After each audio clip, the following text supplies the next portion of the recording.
Time Attack started off as a way for Japanese tuning shops to prove the performance of their modified street cars. It then gradually progressed into a sport of its own, and now it has taken off around the globe. Cars are now specifically built for Time Attack, and the competition is very serious. Other professional motorsport outfits have taken notice and are keen to get into a sport that doesn't have the restrictive rules and classes of other motorsports. One such crew is Sierra Sierra Enterprises, an ex-Formula Atlantic team. When word got out that an ex-kart team was building a full-blown unlimited class Time Attack Evo with a kart driver behind the wheel, anticipation was high and chins were wagging, and for good reason too.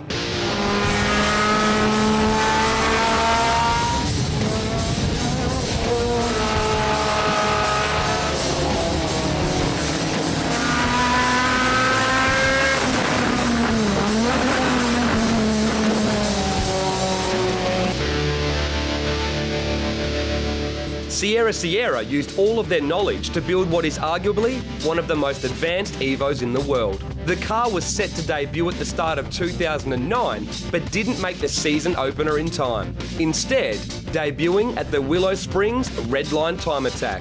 We were there to meet with the team. Hi, my name is Jonathan Bomarito from Monterey, California. I'm the driver of the Sierra Sierra Evo. My racing background is mainly Formula car racing. Started out in go-karts, worked my way up the ranks of Formula car. The last 3 racing seasons I've been racing in the Formula Atlantic series.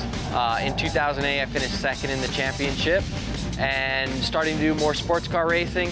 I'm here doing my first Time Attack here in Willow Springs.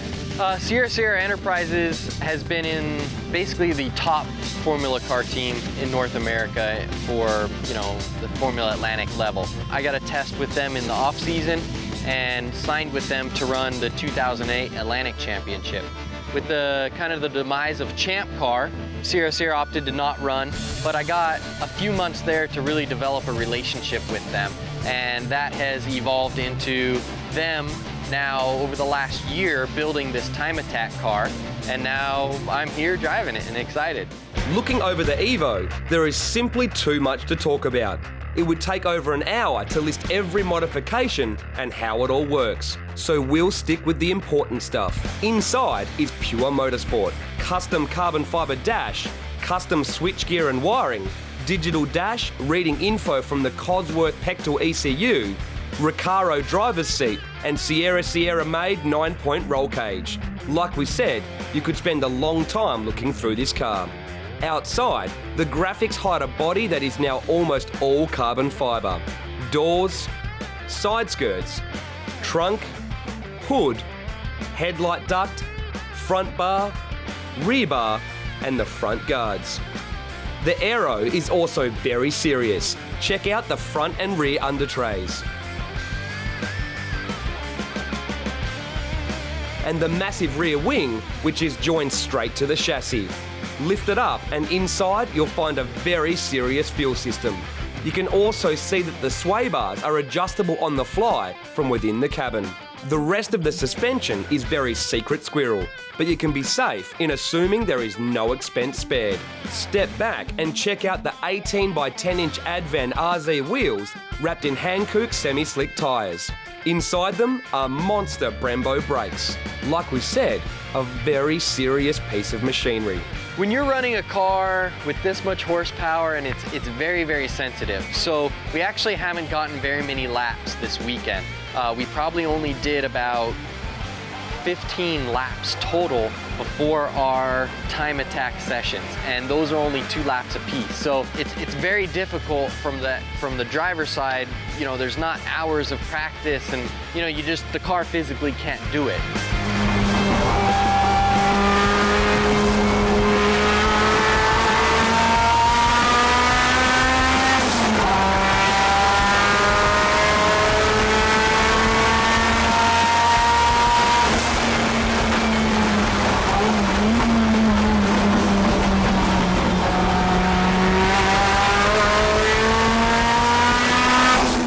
Looking under the hood, you can see more of the kart influence. Braided lines, quick release clamps, and the gold heat shielding. This is a lesson in how to do it. The engine is the area that Cosworth played its major part in the car. It's now a 2.2 litre thanks to a Cosworth crank, and pretty much everything inside the fully built 4G63 is from Cosworth. On the outside, a Garrett GT3582R hanging off a full race manifold blows air through a custom intercooler into a HKS manifold. A teal wastegate and blow-off valve regulate the boost, and cooling is kept in check with a CNR aluminium radiator. Another big reliability factor is the custom dry sump system. With Eric Sue at the controls of the ECU, the Evo puts down over 600 wheel horsepower.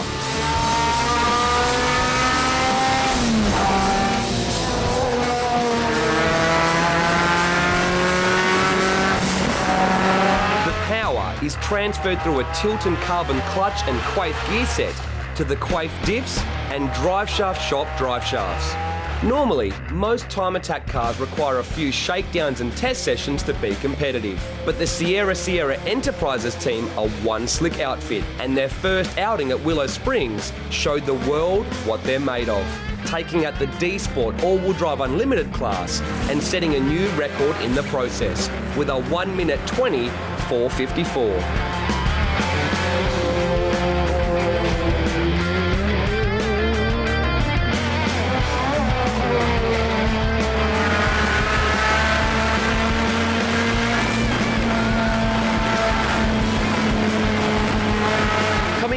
This event at Willow Springs, we did our research and on prior time attack track records. The track record was 1:22.2, I believe. And this is our first weekend. We came out here, that was our goal, that was the benchmark. And we actually finished up first in the all-wheel drive class, second overall, and we turned a lap of 1:20.4, so we were almost 2 seconds ahead of the previous track record. We did really well, and the guys are excited, I'm excited. We have some momentum to go back to the shop, and we have a lot of things that we can still do to this car to look for those, you know, I mean, we really haven't even chipped the iceberg in my opinion. There's a lot left. The guys are motivated, and that's what we need to keep going faster. Make no mistake, when we say this car is one to watch in the future, it certainly is true.